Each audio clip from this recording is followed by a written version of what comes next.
বিরতির পর স্বাগত। ইসরোর নয়া চেয়ারম্যানের নাম ঘোষণা করল কেন্দ্র। এস সোমনাথের জায়গায় এবার দায়িত্ব গ্রহণ করতে চলেছেন ডি নারায়ণন।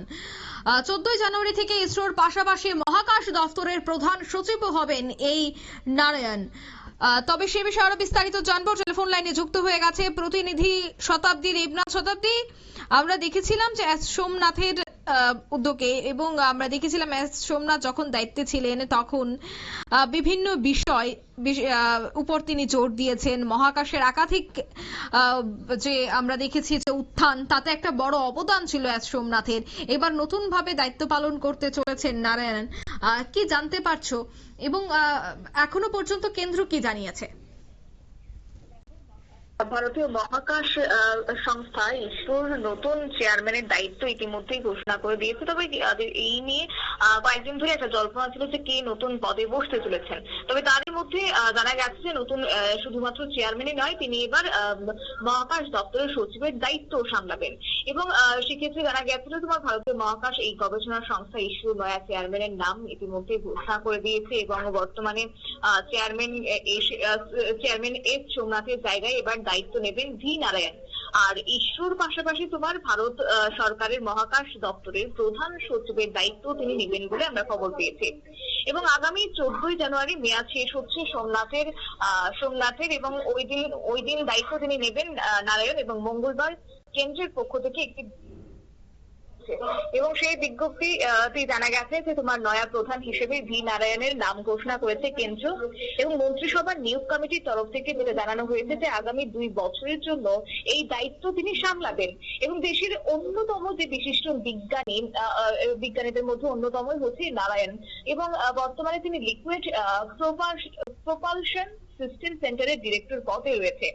1984 সালে ইসরোতে যোগ দিয়েছেন এই বিজ্ঞানী এবং তার সেখানে একাধিক সাফল্য এসেছে। এবং রকেট পাশাপাশি মহাকাশ যান পরিচালনায় প্রায় 40 বছরের কিন্তু তিনি অভিজ্ঞতা সম্পন্ন একজন ব্যক্তি। এবং এই মহাকাশ উৎক্ষেপণের জন্য প্রয়োজন যে ক্রায়োটিক ইঞ্জিন, সেক্ষেত্রে অত্যাধুনিক প্রযুক্তি সম্পন্ন সেই ইঞ্জিন তৈরিতেও কিন্তু তার একটা গুরুত্বপূর্ণ অবদান রয়েছে। বলতে পারো যে গুরুত্বপূর্ণ ভূমিকা সেই সময়টাতে তিনি পালন করেছেন। রকেট এবং স্পেসক্রাফট প্রপালশন বিশেষজ্ঞ তিনি বিজ্ঞানী। এবং শুধু তাই নয়, সেক্ষেত্রে তোমার ইসরোর যে গগনযান প্রজেক্টের সঙ্গে তিনি যুক্ত রয়েছেন এই ভি নারায়ণ। এবং তাকে এবার নতুন দায়িত্ব দিয়েছেন এবং তাকে ইসরোর প্রধানের দায়িত্ব হচ্ছে যে এই খবর প্রকাশ্যে আসার পর কিন্তু বিশেষ করে তিনি যখন খুশি হয়েছেন এবং তার যারা তোমার অন্যান্য সদস্যরা আছে, তার যারা কলিগরা আছে, তারাও কিন্তু একটা খুশি ব্যক্ত করেছেন। এবং সেই সঙ্গে তিনি বলেছেন যে আমাদের কাছে ভারতের মহাকাশ গবেষণার স্পষ্ট রোডম্যাপ রয়েছে এবং সেক্ষেত্রে তিনি বলেছেন যে দুর্দান্ত সব প্রতিভা রয়েছে। এবং তিনি বলেছেন যে আশা করছি যে ইসরোকে আমরা এক নয়া উচ্চতায় পৌঁছে দেব, সেই আত্মবিশ্বাস রেখেছেন। এবং সেই সঙ্গে এও জানা গেছে যে তামিলনাড়ুতে ওনার জন্ম হয়েছে এবং সেখানেও তিনি স্কুল পাস করার পর খড়গপুর আইআইটি থেকে তিনি তোমার ক্রায়োজেনিক ইঞ্জিনিয়ারিং এর একটি স্নাতকোত্তর ডিগ্রিও তিনি লাভ করেছেন। এবং এরপরে এখান থেকে তোমার অ্যারোস্পেস ইঞ্জিনিয়ারিং এ পিএইচডি করেছেন এই ভি নারায়ণ। অর্থাৎ একাধিক তোমার গুণ সম্পন্ন সেই ব্যক্তি। এবং দেখো তার নেতৃত্বে 2022 সালের জানুয়ারি মাসে কিন্তু ইসরোর প্রধান দায়িত্ব নিয়েছিলেন। আমরা দেখেছিলাম যে 2022 সালে তোমার সেই পদে ছিল এস সোমনাথ এবং তার নেতৃত্বে মহাকাশ গবেষণায় একের পর এক শিখর ছুঁয়েছে ইসরো। এবং পৃথিবীর প্রথম দেশ হিসেবে তোমার দাঁড়িয়েছে ভারতবর্ষ, যেখানে চাঁদের যে দক্ষিণ মেরুতে পা রেখেছে ভারত।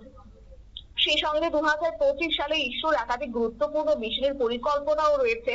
এবং সেই সঙ্গে এই বছর শ্রীহরিকোটা থেকে 100তম রকেট উৎক্ষেপণ হতে চলেছে বলে কিন্তু আমরা খবর পাচ্ছি সূত্রে। এবং রয়েছে তোমার গগনযানের মতো বিশাল প্রজেক্ট। সব মিলিয়ে বলা যায় যে এইসব গুরুত্বপূর্ণ প্রজেক্টের দায়িত্ব এবার নিতে চলেছে ভি নারায়ণ। অর্থাৎ যে এতদিন ধরে গুরুত্বপূর্ণ একটা দায়িত্ব ছিল এস সোমনাথের কাছে, সেটা গিয়ে এবার ভি নারায়ণ তার দায়িত্ব সামলাবেন। এবং সত্যি বলতে কি সেক্ষেত্রে তিনিও একাধিক গুরুত্বপূর্ণ সম্পন্ন একজন ব্যক্তি এবং তার সেক্ষেত্রে অনেকটাই নতুন পদে যেহেতু তিনি পাবেন, সেক্ষেত্রে তিনি একটা আশাবাদী যে আগামী দিনে দেশকে একটা উচ্চতার শিখরে পৌঁছে দেবে, যেখানে 2022 সালের আমরা দেখেছিলাম পৃথিবীর প্রথম দেশ হিসেবে চাঁদের দক্ষিণ মেরুতে ভারতবর্ষ পা রেখেছে এবং অন্যান্য দেশ যেটা করে দেখাতে পারেনি। সেক্ষেত্রে দেখো এই ইসরোর হবু প্রধান ভি নারায়ণ তিনি বলেছেন যে আমাদের কাছে ভারতের জন্য একটি ইতিমধ্যে পরিষ্কার রোডম্যাপ তৈরি করা হয়েছে এবং আমরা আশা রাখছি যাতে করে ইসরোকে আরো উচ্চতার শিখরে পৌঁছে দেওয়া যায়। তো আমরা পৌঁছে দেবো আগামী দিনে এবং আমাদের কাছে দুর্দান্ত প্রতিভাও রয়েছে এবং সেই সঙ্গে তোমার এই 2022 সালের কথাও বলেছিলাম। এবং যদি সোমনাথের কথাই বলতে হয়, তার জামানায় ভারতের চাঁদের দক্ষিণ মেরুতে প্রথম রোভার অবতরণকারী হিসেবে কিন্তু দৃষ্টান্ত স্থাপন করেছিল ইসরো এবং একের পর এক সাফল্যের পর এবার নতুন দায়িত্বে আসতে চলেছেন ভি নারায়ণ এবং উনি কতটা সেই পদটাকে গুরুত্বপূর্ণ দায়িত্ব হিসেবে গ্রহণ করতে পারে এবং আগামী দিনে ইসরোকে কতটা সাফল্যের শিখরে পৌঁছে দিতে পারে সেটা অবশ্য লক্ষণীয় বিষয়। অঙ্কিতা, ধন্যবাদ। অর্থাৎ এবার কিন্তু নয়া দায়িত্ব গ্রহণ করতে চলেছেন নারায়ণ এবং তারও যথেষ্ট প্রতিভা রয়েছে এবং যথেষ্ট অভিজ্ঞ রয়েছে, তাই অভিজ্ঞ এক ব্যক্তিকেই চেয়ারম্যান করেছে এবার কেন্দ্র। নাম কিন্তু ঘোষণা করা হয়েছে, খুব শীঘ্রই তিনি দায়িত্ব গ্রহণ করছেন। নিয়ে নিশ্চিত একটি বিজ্ঞাপন বিরতি, খুব দ্রুত ফিরে আসছি।